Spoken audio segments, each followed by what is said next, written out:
যার যত কিছু মন চায় করুক, ইনশাল্লাহ কখনো কখনো প্রমিস করলাম কখনো আমি রিপ্লে করবো না। কারণ আমাদের অনেক রকমের মানুষ দেখে, ছোট থেকে বড় সবাই দেখে, স্পেশালি ছোট যারা দেখে, আমি চাই তারা যাতে আমাদের থেকে খারাপ কোনো কিছু না শিখুক। আমাদের যা অনেক উল্টাপাল্টা কথা বলে, চাইলে রিপ্লে দিতেই পারি, স্বাভাবিক, 1 সেকেন্ডের ব্যাপার, বাট কখনো রিপ্লে দেই না, আর সামনেও দিব না। যতদিন সোশ্যাল মিডিয়ায় আমি আসি, আমার ভিউস আছে, আমার নাম পেছে, তাদের খেতে হবে, কিচ্ছু করার নাই।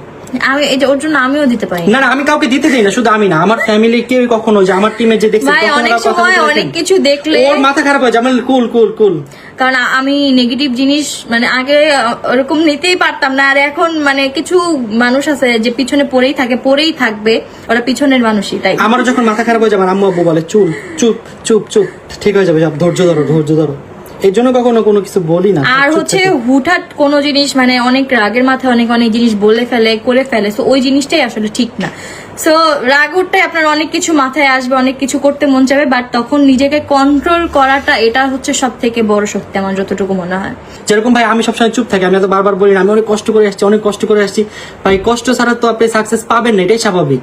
কারো একটু বেশি কষ্ট করা লাগে, কারো একটু কম কষ্ট করা লাগে।